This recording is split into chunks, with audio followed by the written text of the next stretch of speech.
Hello dear students, आज की इस वीडियो में मैं डिस्कस करने जा रहा हूँ कुछ इंपॉर्टेंट चीज़ें नेट के एग्जाम के संबंधित। तो इसमें जो मैं डिस्कस करूँगा, एक तो सबसे पहले बताने का प्रयास करूँगा कि नेट के एग्जाम की कब एक्सपेक्टेड डेट हो सकती है। पूरे देश से बच्चों की बहुत सारों ने व्हाट्सएप पर पूछा है, बहुत सारों ने मेल भेजी है। तो साथ साथ कुछ कमेंट बॉक्स में मैं देख रहा था, जो जस्ट पे मैंने वीडियो अपलोड की है उसमें भी बच्चों ने पूछा है कि सर क्या एग्जाम हो सकता है। तो मेरा विचार ऐसा है कि अभी जैसे कोरोना काफ़ी कंट्रोल में है देश के अंदर, धीरे धीरे केस कम होते जा रहे हैं, तो उसके चलते मुझे उम्मीद है कि जो हमारा जुलाई में इसके फॉर्म फिल हो जाएंगे और अगस्त में एक मंथ के आसपास मैं ये मान के चल रहा हूँ कि जो एनटीए है, नेशनल टेस्टिंग एजेंसी, उसको समय लगेगा पूरा प्रिपरेशन के में। तो करीब 2 मंथ के आसपास अभी है समय, जुलाई और अगस्त का, क्योंकि जून तो धीरे धीरे जाने ही वाला है। और जुलाई अगस्त के बाद सितंबर में मैं एक्सपेक्ट कर रहा हूँ कि फर्स्ट या सेकंड वीक में सितंबर में ये पेपर हो जाएगा। तो आप जो तैयार रहें, जस्ट के करीब करीब एक और 1.5 मंथ के बीच में जो है एग्जाम पड़ेगा। तो अभी जस्ट के लिए प्रिपेयर करें, लेकिन जो बच्चे अभी जिन्होंने जस्ट का फॉर्म फिल नहीं किया है वो नेट के लिए अपनी तैयारी को जारी रखें। तो ये मेरी एक्सपेक्टेड डेट है, मैंने कुछ डेटें बताई हैं। जुलाई में मैं ये मान रहा हूँ कि 1 मंथ करीब फॉर्म फिल होने में लग जाता है, अगस्त में प्रिपरेशन में समय लगेगा और सितंबर में ये एग्जाम हो जाएगा फर्स्ट सेकंड वीक तक। जो वर्तमान हालात हैं थोड़ा बहुत चेंज हो सकता है, लेकिन आप ये मान के चलें कि सितंबर के फर्स्ट वीक के हिसाब से आप खुद को प्रिपेयर करके रखें। तो आपको अप्रोक्स 2 महीने के आसपास आपको हैं, और जो तैयारी में है और सीरियसली तैयारी में है, जिनका थोड़ा सा इसमें ब्रेक हुआ है, वो अपना सीरियसली लेंगे इस एग्जाम को। मुझे उम्मीद है कि वो सफल हो जाएंगे। तो ये मैं गेट के बारे में बता रहा था। बच्चों, एक मेरा बड़ा फेवरेट टॉपिक है आजकल के, हाउ टू स्टार्ट नाउ। अब कैसे स्टार्ट करें। तो स्टार्ट नाउ में ये है कि जहां आपने अपनी तैयारी को रख रखा था उससे आगे बढ़ें। खासतौर से जो जस्ट के बच्चे हैं, वो पीछे मैंने जस्ट में बताने का प्रयास किया है कि वो अपनी तैयारी को कैसे बढ़ाएं। नेट में भी वही है, पैटर्न वही रहता है सब में तैयारी का, कि पीछे जो आपने पढ़ा है उसको रिवाइज कर लें, उसके फॉर्मूले रिवाइज कर लें, ब्रूसअप कर लें, अपने सब्जेक्ट को एक मोटा मोटा आइडिया तेजी के साथ ले लें। मैक्सिमम समय जो है वो न्यूमेरिकलों को सॉल्व करने में गुजारें, क्योंकि आपको पता है कंसेप्ट जो है वो पढ़ने के बाद में आपको ज़्यादा से ज़्यादा अप्लाइड करना है। तो जमाना जो है अप्लाइड का है, मैं बार बार कहता रहा हूँ। और अप्लाइड में जो एप्लीकेशंस जितनी आप प्रॉब्लमों की कर सकते हो वो करें। जब भी आप कोई बुक तैयार कर लें, बच्चे कई बार ये पूछ रहे होते हैं सर पूरी बुक कर लें या चैप्टर वाइज करें। सबसे अच्छा रहता है पूरी एक बुक कर लें, बहुत अच्छे से उसे 2-3 जगह से पढ़ लें, उस पर खूब प्रॉब्लम लगा दें, और फिर जितने भी क्वेश्चन हैं कंपटीशंस के वो सॉल्व करें। कि नेट टेस्ट जितने भी मिल सकते हैं, इतने सारे एग्जामों के जितने भी पेपर उन्हें उपलब्ध हैं, कितने सालों के उपलब्ध हैं, उन्हें सब लगा दें। साथ साथ बहुत सारे जो इंस्टीट्यूट्स हैं देश के, वो ऑनलाइन प्रोवाइड कर रहे हैं टेस्ट सीरीज, तो उसको ज्वाइन कर सकते हैं। खासतौर से सीनियर बच्चों को मैं जरूर सलाह दूंगा कि वो जिनके सिलेक्शन नहीं हो रहे हैं, जिन्हें 2 साल हो गए हैं या 1.5 साल हो गया है, या बहुत सारे बच्चों को 3 साल हो गए हैं, उनको थोड़ा सा सीरियस ऐसे लें कि उनकी बेसिकली जो प्रॉब्लम है वो ये है कि उनके क्वेश्चंस की जो प्रैक्टिस है वो थोड़ी कम है। सिलेक्शन ना होना जो होता है नेट में, सबसे ज्यादा कारण होता है प्रैक्टिस ऑफ क्वेश्चंस की कमी, या थिंकिंग, जहां क्वेश्चन आ रहा है उससे ऊपर का कैसे सोचें। मतलब जहां क्वेश्चन आ चुका वहां तक बच्चे कट जाते हैं, उससे ऊपर का नहीं सोचते। तो एक मैं सीरीज शुरू करूंगा जल्दी ही, मुझे लग रहा है कि मैं 1-2 दिन में शुरू कर सकता हूँ। आज भी मेरी पहली वीडियो आ सकती है कि एक क्वेश्चन से आप कितने सारे क्वेश्चंस क्रिएट करें और उन पर कैसे क्वेश्चंस आगे के फ्यूचर डायरेक्शंस के लिए तैयार करें। तो एक ही क्वेश्चन में उठाया करूंगा और उस पर बहुत सारी प्रॉब्लम क्रिएट करके बताया करूंगा कि देखो इस तरीका से नई नई प्रॉब्लम पैदा होती हैं। तो आपके अंदर वो थिंकिंग में डेवलप करने का प्रयास करूंगा, जो कंपटीशंस की दुनिया में इस समय जरूरत है। तो मुझे उम्मीद है कि अगर आप नीचे कमेंट बॉक्स में डिमांड करेंगे तो मैं निश्चित तौर से दूंगा, कुछ ऐसे टिप्स दूंगा आपको कि आप सोचेंगे कि सर ने इतने सारे क्वेश्चंस बता दिए, अब बताओ इससे बाहर क्या आएगा। तो मैं बताऊंगा, क्योंकि मुझे बहुत लंबा समय इस फील्ड में गुजर गया, करीब 2 दशक से भी ज्यादा निकल गए, 25 साल से भी ऊपर का समय नेट, गेट, बार, जैस्ट, फर्स्ट जैम, इनकी बच्चों को गाइड करने में जीवन निकला है। तो मेरे अनुभव का फायदा उठाओ, और मुझे उम्मीद है कि ये जो अनुभव है मेरा वो तुम्हारे बहुत काम आएगा। तो ये चीजें ध्यान दें।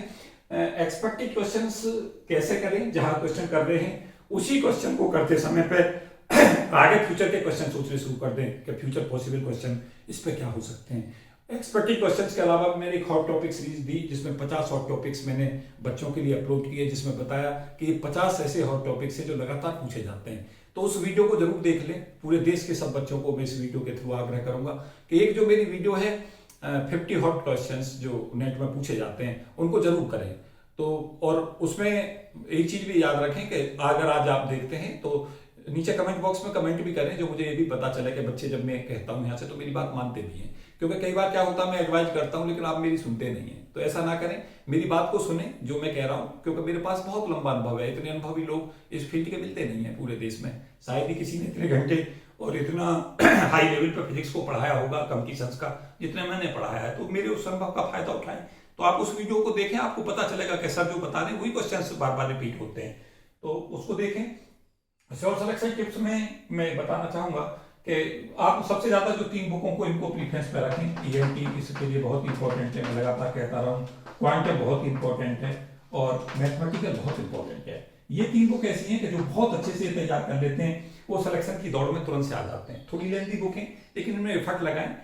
क्लासिकल और स्टैटिस्टिकल को भी चाहिए। ये 5 बुक ऐसी हैं जो आपको कहीं भी सिलेक्शन देती रहेंगी। तो इनमें थोड़ा सा ये कोर्स ज्यादा है लेकिन इनसे क्वेश्चंस आते भी ज्यादा हैं। और खासतौर से मैं ये भी बताना चाहूंगा कि जो हमारा 2 तरीका का रास्ता होता है। एक ये कि कुछ बच्चे सेलेक्टिव तैयारी करते हैं लेकिन बहुत ज्यादा तैयार करते हैं। एक क्या होता है कि बच्चे सेलेक्टिव तैयार नहीं करते, पूरा कोर्स पढ़ते हैं और उसे एवरेज तौर पर तैयार करते हैं। मैं इस दूसरी स्ट्रेटजी का पालन करने वालों में हूं कि आप मीडियोकर पाथ पे जाएं, आप सभी बुकों को बराबर बराबर वेटेज दें और आपके समय का जो भी आप तैयारी करते हैं वो आपका इनपुट भी उसी रेशो में लगना चाहिए जहां से जितने क्वेश्चंस आ रहे हैं। जैसे बतौर क्वेश्चंस, जिस बुक से सपोज किया 50 मार्क्स का आने वाला है, एक बुक से सपोज किया 35 मार्क्स का आने वाला है, तो आपको ये सोचना है कि 50 मार्क्स वाली बुक में समय कम देना है, इसमें ज्यादा देना है। तो उसी हिसाब से अपनी प्रिपरेशन रेशो को बढ़ाते हैं। मीन्स आपका मार्क्स के हिसाब से समय इन्वेस्ट करना है आपको कि हाँ, और उन टॉपिकों पर ज्यादा करें जहां से क्वेश्चन निश्चित तौर से निकल जाएगा। कुछ टॉपिक्स ऐसे होते हैं जिन पर आप कितने भी क्वेश्चन करके चले जाएं लेकिन तब भी उम्मीद नहीं रहती कि हो पाएगा नहीं हो पाएगा।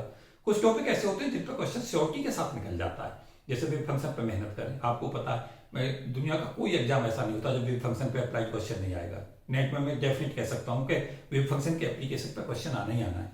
तो आप उस पर मेहनत लगाते हैं, सारे एस्पेक्टों पर क्वेश्चन करके चले, तो आप, मुझे पता है कि वहां इनपुट लगाएंगे।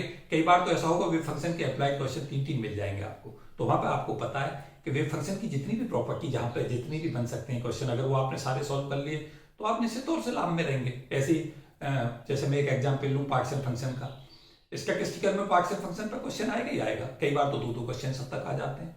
कई बार ऐसा होता है कि उन पार्शियल फंक्शनों से जो चीजें और पूछी गई वो भी निकल जाती हैं। तो आपको पता है कि ये टॉपिक्स ऐसे हैं कि वो आप कमजोर करके नहीं जा सकते पेपर में। तो उन टॉपिकों पर जरूर खासतौर से ध्यान रखें जो पूछे ही जाते हैं। तो हॉट टॉपिक लिस्ट में मैंने उन्हें डिस्कस किया है, मैं वीडियो देता हूँ उसी तरीका से। प्रीफरेंस ऑफ बुक पर मैं बोल चुका हूँ और कुछ मोटिवेशंस के लिए मैं कुछ कहना चाहूंगा। मोटिवेशंस में ये है कि चाहे राहें कितनी भी मुश्किल क्यों ना हो, लेकिन अगर आदमी मुसाफिर ठान ले कि हाँ जीवन में हमें कामयाब होना है, तो कितने भी रास्ते मुश्किलें हों वो निश्चित तौर से कामयाब होता है। लेकिन ये कि उस राइट डायरेक्शन में हार्ड वर्क करता रहे। तो अपनी, जो बच्चे सफल नहीं हो पा रहे हैं वो अपनी कमजोरियों को पहचानें, अपने स्ट्रॉन्ग जोनों को, कमजोर जोनों को लिख लें, उन कमजोर जोनों पर काम करें। मैं विवेकानंद की उस लाइन को कहता हूँ, मुझे बहुत मोटिवेट करती हैं कि कमजोरी दुनिया का सबसे बड़ा पाप है, वीकनेस। आप अपने आप को कमजोर ना रहने दें, जहां भी कमजोरी है उन कमजोरियों को दूर करें।